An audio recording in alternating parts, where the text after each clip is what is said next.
Y entonces, ¿qué ocurre? Que la persona no alcanza, no llega. Entonces el propósito es que la persona, todos esos momentos que vive, etapas, en la experiencia de la salvación, los pueda vivir, los pueda superar y pueda alcanzar la meta final de ser semejante a Cristo. Esa es la meta del creyente. La meta de cada creyente es ser semejante a Cristo. Llegar a ese punto, cuando Cristo venga, muertos o vivos, que estemos en el sepulcro o estemos vivos todavía, que el cristiano sea transformado a la semejanza de su gloria. Esa es la meta. La meta no es haber asistido 10 años a la iglesia o 5 años y no volvió. No, la meta es terminar. Amén. Alabanzas a Jesús. Entonces, aquí habla de este texto, nos habla sobre todo de ese momento de considerar, valorar el ser objeto de la misericordia de Dios. Por ahí comienza el proceso. O sea, la persona debe valorar, debe considerar y debe valorar, debe sentirse objeto de la misericordia de Dios. Ese es el primer momento. Para que se puedan vivir los siguientes momentos, la persona tiene que sentir la necesidad de ser salvo. Sí, debe sentir la necesidad de ser salvo y sentirse objeto de la misericordia de Dios. Por eso la salvación no es una cosa aprendida intelectualmente. La salvación es una experiencia que nosotros vivimos y que la vivimos. Por eso esa frase dice, el justo vivirá. Fíjate que no dice, el justo pedirá por la fe. No, el justo vivirá. Pasará todos esos momentos, esas etapas de la vida, vivirá, permanecerá. Entonces, no es un solo momento. Algunas personas llegaron a la iglesia y vivieron un momento. Hasta lloraron. Hasta se sintieron contritos. Pero no pasó de ese momento. Entonces quiero que miremos unos varios textos para que vean los momentos que se viven en esta experiencia de ser salvo. Entonces, aquí en este texto, el énfasis es no por obras para que, ¿qué? Sí, pero aquí dice, no por obras de justicia que nosotros hubiésemos hecho, sino por su misericordia. O sea, ese momento que vive cada persona cuando él reconoce, lo mío no me alcanza para ser salvo. Lo bueno que soy yo. O sea, lo buena persona que soy yo no me alcanza. O sea, toda persona tiene que pasar por ese momento. Tiene que sentirse así, objeto de la misericordia de Dios. Vamos a un segundo momento. Miremos Juan 4:10, donde encontramos otro momento del cual Jesús le habló a la samaritana. Un momento en el que la samaritana no había entrado, no estaba experimentando la samaritana en ese momento. Entonces Jesús le habla de ese momento que ella debía experimentar. Dice, si conocieras. ¿Sí? Si conocieras el don de Dios y quién es el que habla contigo, tú pedirías. Fíjese las demandas que va teniendo cada momento, ¿cierto? Usted puede pensar, ¿qué demandas tiene cada momento que se va dando? Aquí ya hay una demanda. Si conocieras, o sea, la mente de ella está en blanco, está cegada, no entiende, ¿cierto? Pero él dice, si conocieras. Pero nos enseña mucho que cuando la persona conoce, puede pedir. ¿Cierto? Y entonces ya también nos deja a nosotros una responsabilidad como personas que hacemos misión. ¿Cuál responsabilidad nos deja a nosotros o nos da? El de dar a conocer. Por eso usted ve que la iglesia en los programas que tiene y esto a todo nivel nacional, digital, o sea, siempre la iglesia da a conocer a Dios. Y por eso la iglesia, la doctrina fundamental sobre la cual reposan todos los demás puntos doctrinales, es la doctrina de quién es Dios. De Dios, de la unicidad de Dios, la soberanía de Dios, el poder de Dios. ¿Todo por qué? Porque cuando la gente conozca a Dios, o sea, la gente conoce, entonces puede pedir de lo que conoce. Entonces una persona, por más que le dijéramos, los pecados de ustedes son muy graves, son muchos, todo esto, todo que le dijéramos esto, no es que esté mal decírselo. Eso la ley lo acusaría de malo, ¿cierto? Porque ahí aparece la ley que hay en él mismo, la ley que hay en la misma persona, porque la misma persona es ley para sí mismo. Entonces, entre más le dijéramos, mira, es que ese pecado suyo, es que ese otro, mire el otro, y le hiciéramos una suma grande, ¿qué haríamos con eso? Esa persona se sentiría mal. En algún momento de las predicaciones nosotros hacemos eso, pero no lo hacemos sin dar a conocer a Dios. Entonces, cuando una persona conoce a Dios.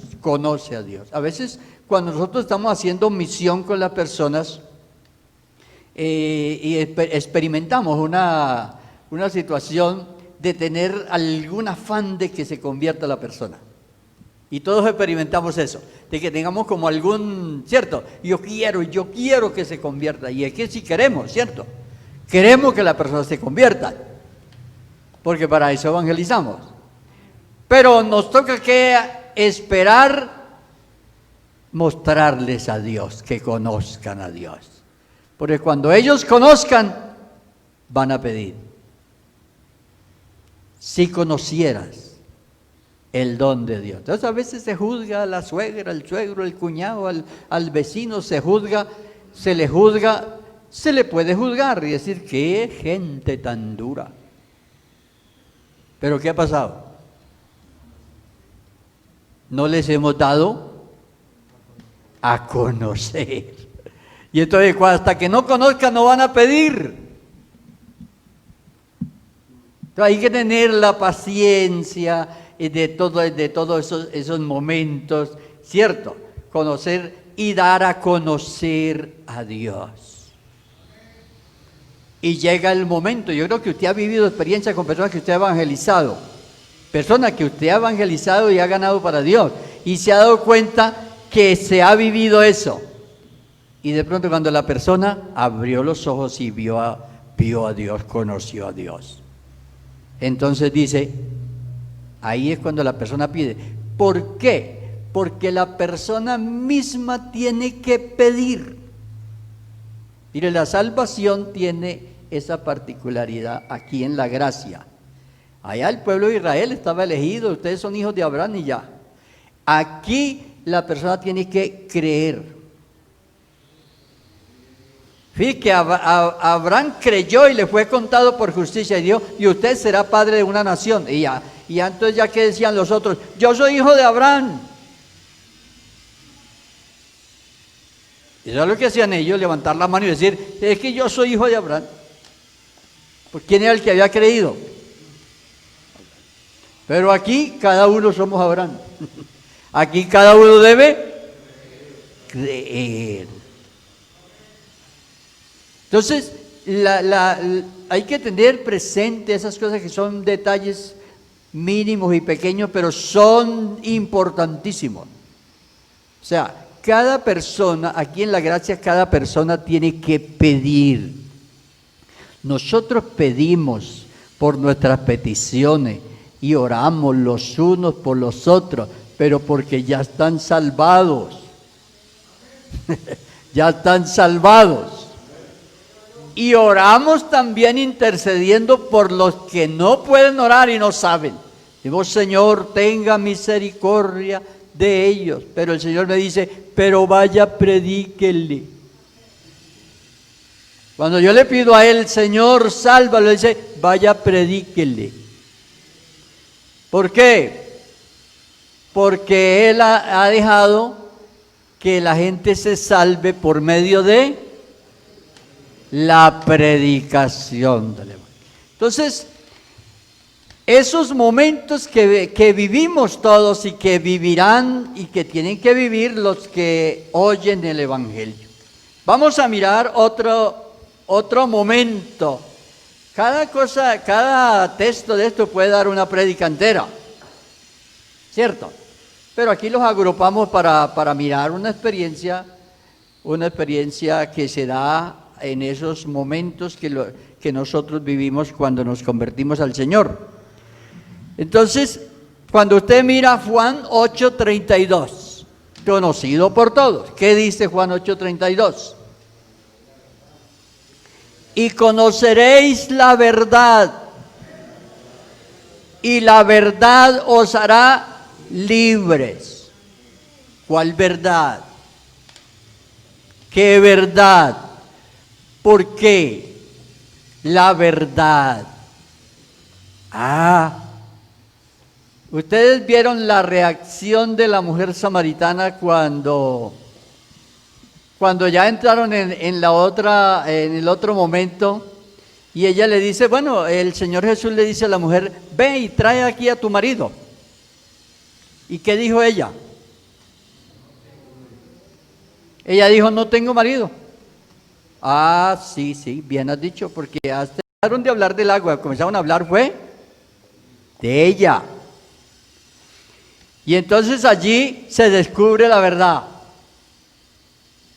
¿Conoceréis la verdad? Ya me doy cuenta que soy un pecador y me doy cuenta que hay un Dios que me quiere salvar. Esa es la verdad. Esa es la verdad que toda persona necesita conocer. Y esa es la verdad. Cuando la persona le es revelado que hay un Salvador y que Él es pecador y que necesita ese Salvador, esa es la verdad. Conoceréis la verdad y la verdad os hará libres. Fíjese que Dios no decide por el pecador. Un día le preguntaron a Jesús, ¿son pocos los que se salvan? Claro, que dijeron, pues Él tiene que saber, ¿cierto? La gente dijeron, Jesús, pues tiene que saber, porque si Él está hablando de esto y Él es Dios, tiene que saber cuántos se salvan. ¿Y qué les dijo el Señor? No les dijo ni son pocos ni son muchos, dijo no, esforzaos a entrar, porque muchos procurarán entrar y no podrán. Entonces, ¿qué les dijo con eso? No depende de mí. ¿De quién depende?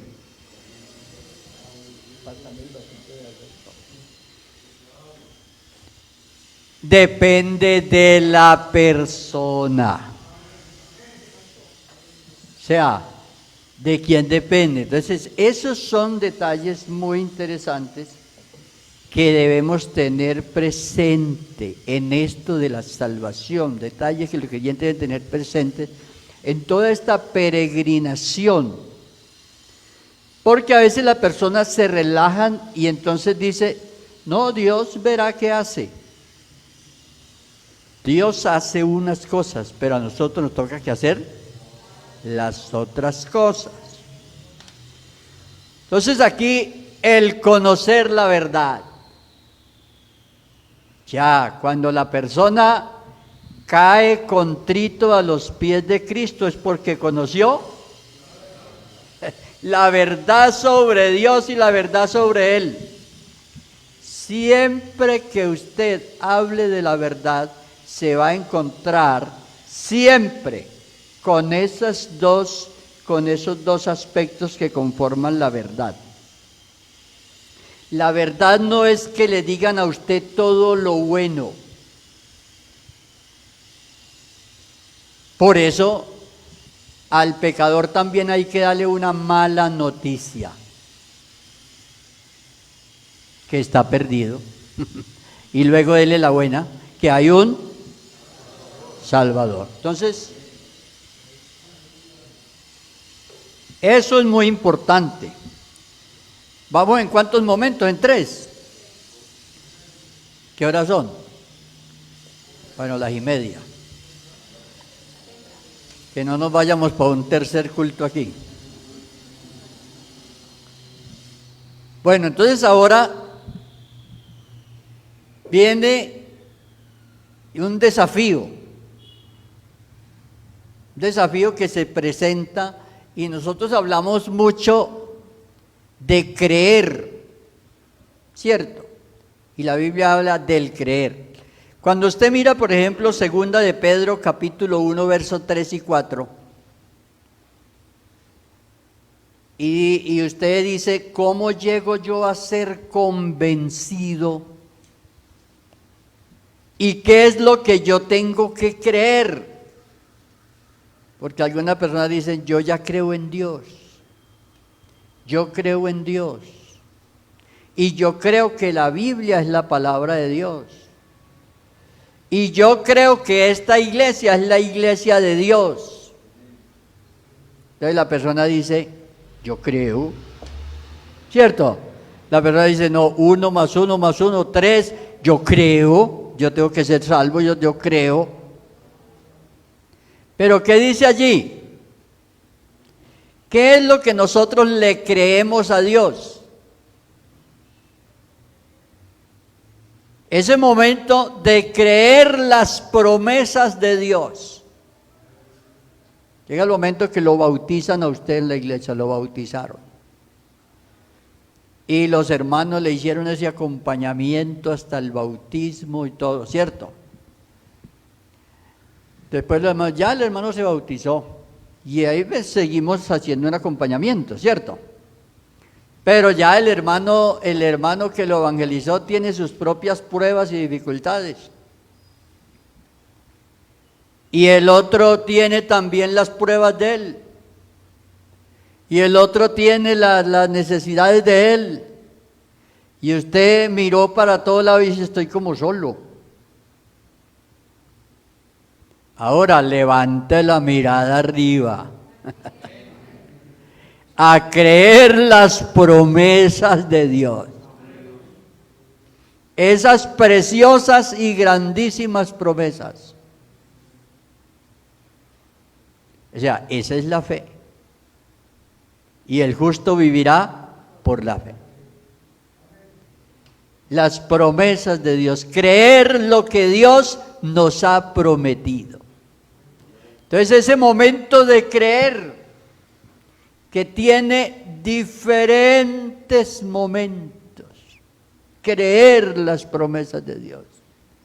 Porque hay momentos en que Dios hace cosas en nosotros y experiencias que vivimos con Dios que nos fortalecen y nos ayudan a seguir. Y se va acumulando una experiencia que nos fortalece. Y nos pasa a veces como Job. Job testificó al final de su libro, los que han leído saben eso, que él tenía fe. Fíjese usted que no negó a Dios y lo confesó y todo. Sin embargo, él después dijo, yo de oídas había oído de Dios.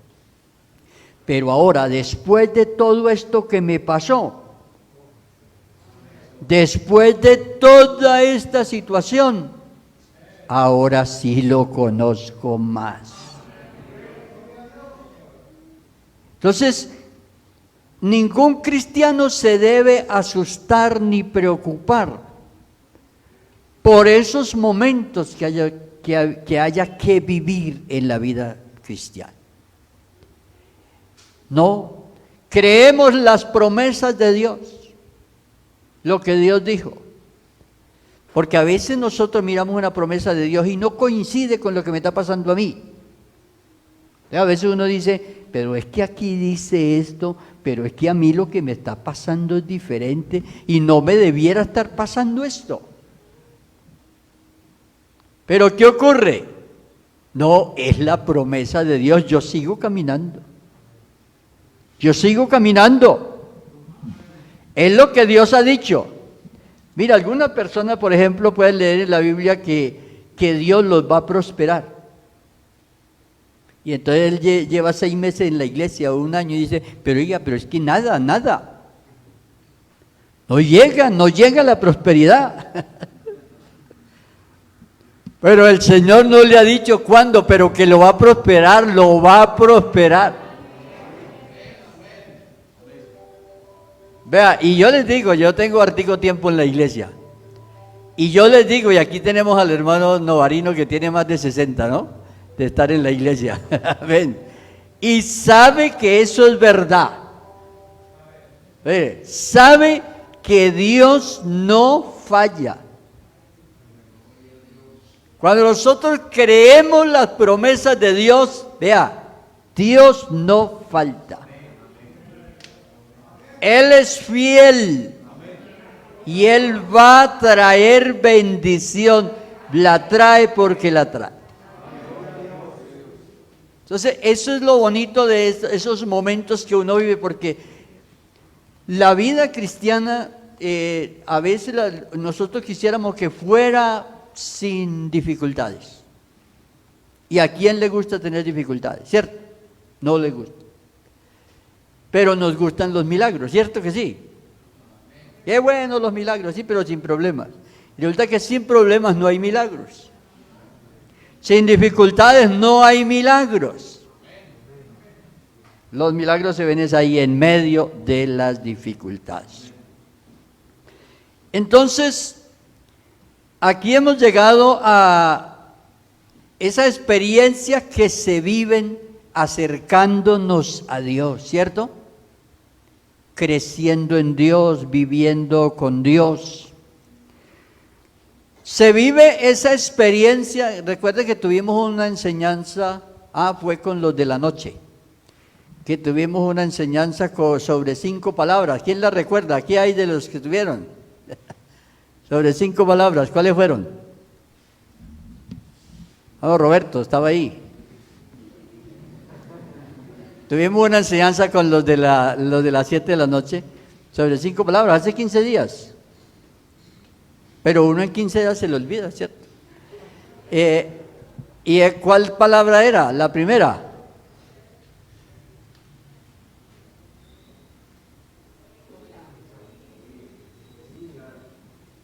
La segunda.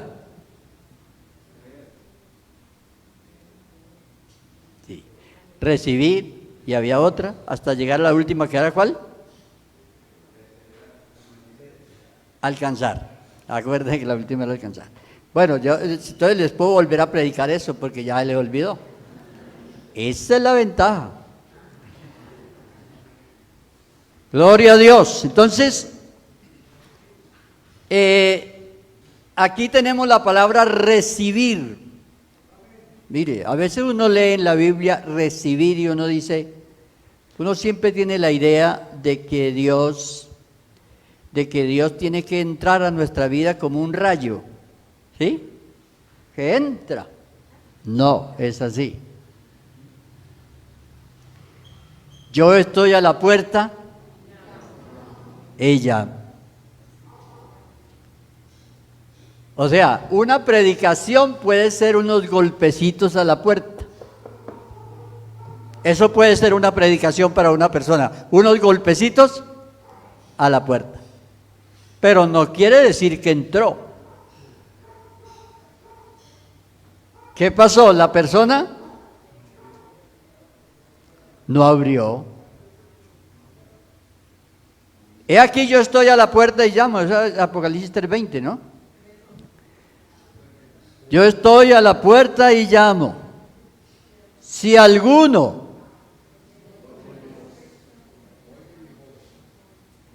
pero no abre la puerta. Pero dice el versículo, y abre la puerta. Fíjese usted la dinámica que tiene esto, ¿cierto? Tiene que tener esto, tiene que tener eso. Entonces, y a veces nosotros, y les voy a confesar algo, que a veces nosotros le decimos a las personas, hermano, reciba el Espíritu Santo, recíbalo. Pero él no lo quiere recibir. ¿Y qué hacemos nosotros? Si él no lo quiere recibir. Entonces a veces el predicador, y note usted, a veces el predicador quiere, ¿cierto? Pues está predicando de eso y todo. Entonces esa experiencia de recibir. Esa es una experiencia, es una acción nuestra. Y esos son principios que Dios no entra al corazón así, vea. Como que diga, porque ahí entonces se daría la predestinación. No, Dios le habla, que oiga, que abra, y ahí sí, entra. Entonces, esa experiencia de recibir, la vive también la persona. Recibir. Y si uno recibe, vea lo que sigue. Vamos a mirar aquí otra experiencia otro momento que vive, y no vamos a decir fulano de tal, todo creyente. Vea. Cuando usted lee, por ejemplo, Tito 2:12, ¿qué dice ahí? Todos lo conocemos, ¿cierto?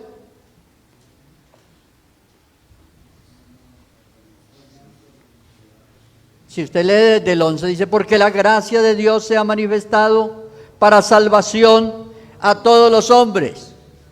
¿Cierto? Hasta ahí es lo que hace Dios.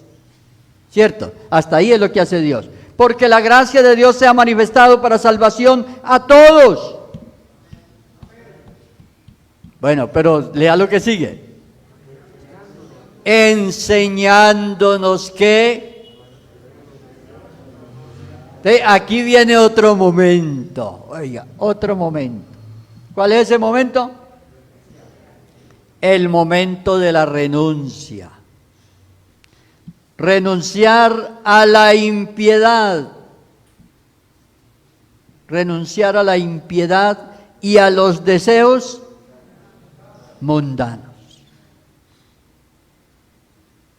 La impiedad tiene que ver conmigo, y lo otro con lo de afuera. ¿Dónde está la impiedad de una persona? Está dentro de la persona. O sea, renuncio a esa indiferencia mía a las cosas de Dios. Entonces allí hay una batalla ¿con quién? Conmigo mismo. Y tengo que renunciar, y entonces es allí donde se da esa lucha, esa batalla. Una renuncia. Y entonces hay hermanos en la congregación, en las diferentes etapas de vida cristiana, que usted se los va a encontrar así, o nos vamos a encontrar en algún momento, o nos encontramos en algún momento, de renuncia a, ¿cierto?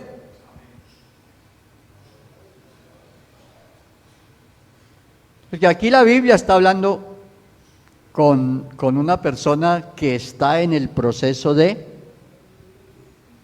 la salvación, en esa experiencia de ser salvo.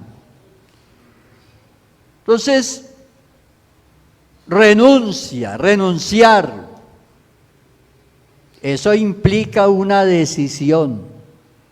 Eso implica una decisión y implica sufrimiento. Implica sufrimiento. O sea, allí estamos disfrutando de las glorias de Cristo, pero allí comenzamos a disfrutar ¿de qué? De sus padecimientos también. Porque así como Él murió por nosotros, nosotros también tenemos que morir. Dice la Biblia, haced morir en vosotros ¿qué? Sí. Y por eso ahí Romanos 8:13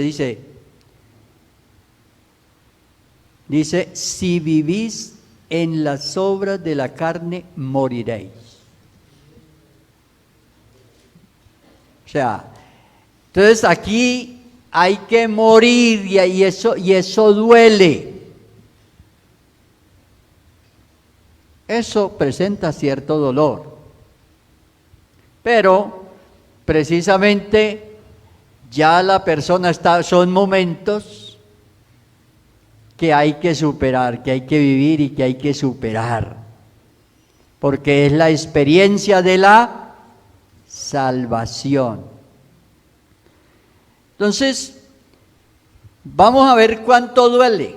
Vea, cuando usted lee, por ejemplo, Hechos 3:19 y 5:31 del mismo Hechos de los Apóstoles, se da la experiencia en la que Dios nos da el arrepentimiento.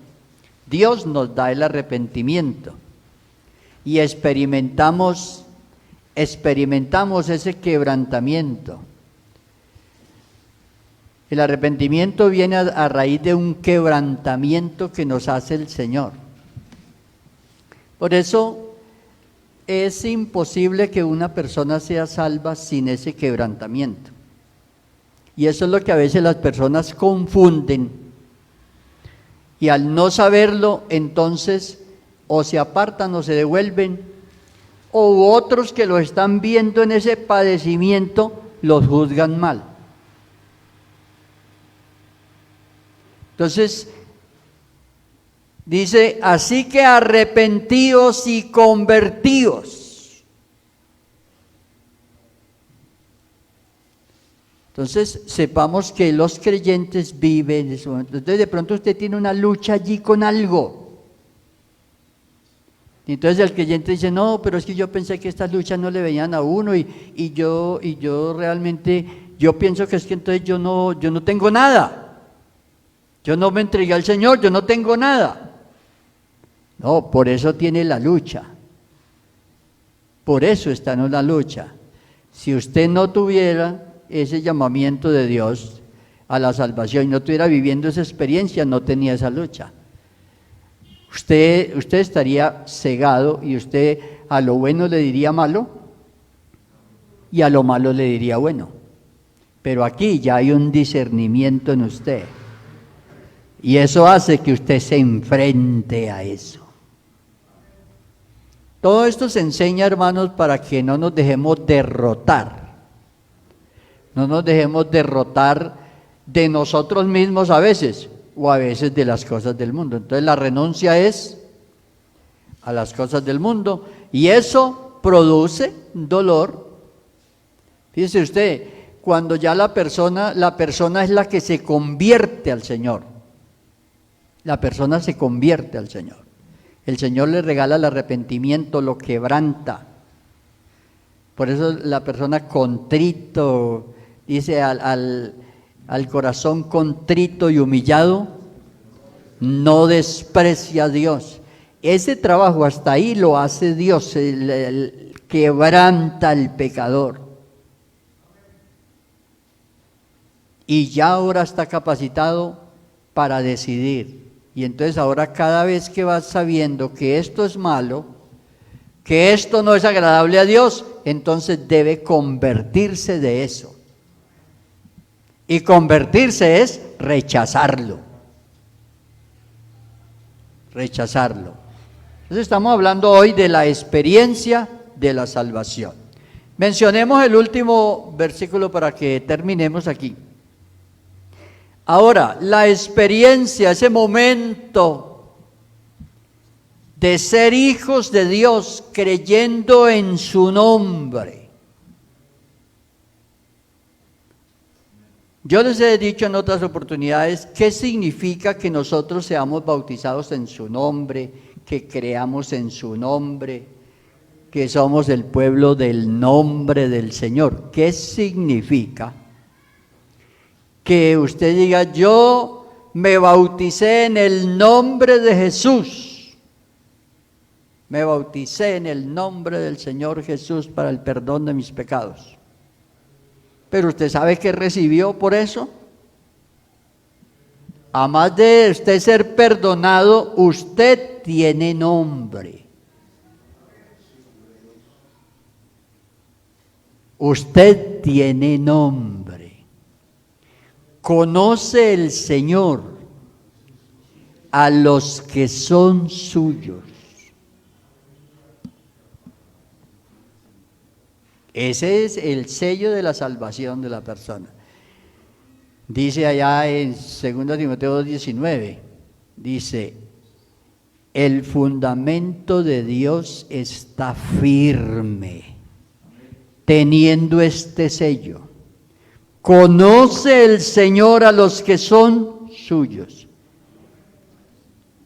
y apártese de iniquidad todo aquel que invoca el nombre de Cristo. Entonces, somos hijos de Dios y somos familia de Dios, tenemos nombre. Ya no somos anónimos en este mundo, ya no. Tenemos nombre, hemos recibido su nombre. Ya por eso, eso que se encuentra en Apocalipsis, que es una manera de decir eso, que tenemos nombre. Dice que un libro en el que están escritos, el libro de la vida del Cordero, ¿cierto? ¿Dónde están? Dice, y el que no se halló escrito en el libro de la vida del Cordero, dice, ese es el examen, o sea, no os conozco. ¿Recuerdan cuando Jesús le dijo a unos, no todo el que me dice Señor, Señor, entrará en el reino de los cielos. Sino el que hace la voluntad. Y seguidamente dice, muchos me dirán en aquel día, en tu nombre hicimos esto. ¿Qué les diría? No os conozco. Hermano, lo más grande que puede suceder es que seamos conocidos por Dios. Entonces, hoy no solamente conocemos a Dios, sino que somos conocidos por Él. Somos conocidos. ¿Quién se sabe el Salmo primero? Recite alguno el Salmo primero.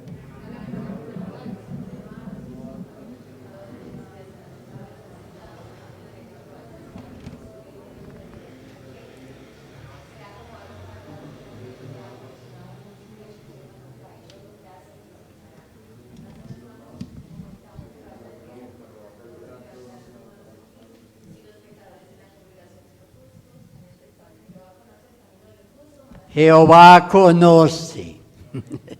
Jehová conoce.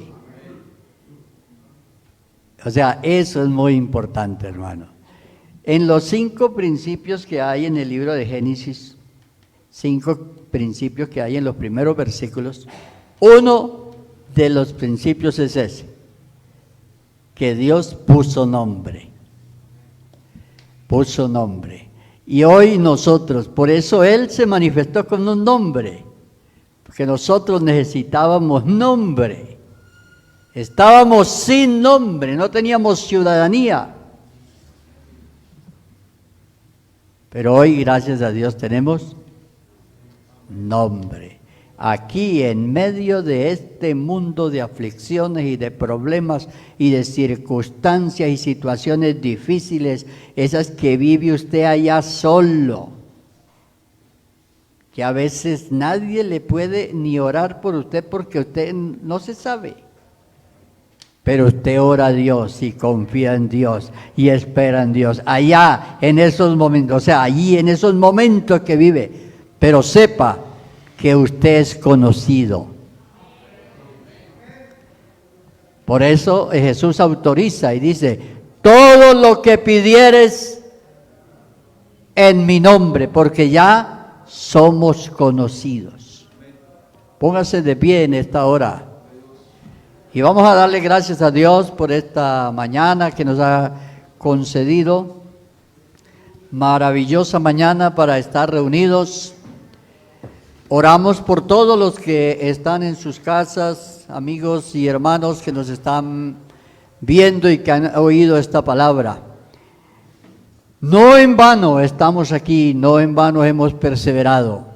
Somos conocidos por Dios. Y en aquellos momentos cuando usted se ha sentido solo y una aflicción tan difícil, y hasta algunos pensaron, ya ese no es más de ahí. Pero resulta que era conocido por Dios. Es conocido por Él. Qué bueno, levantemos nuestra voz esta hora y démosle al Señor las gracias. Padre Santo, te alabamos, Dios Todopoderoso. Te damos gracias, Señor, por este maravilloso día que nos ha concedido, Señor. Señor, mira la iglesia, Señor. Todo lo que hemos sido llamados de su nombre, para gloria suya hemos sido creados, Señor. Guarda, Señor, y fortalece a cada uno, dando, Señor, esa confianza para continuar caminando y que esa misión que Cristo comenzó en nosotros pueda llegar a su final de ser semejantes a la gloria suya. Amén.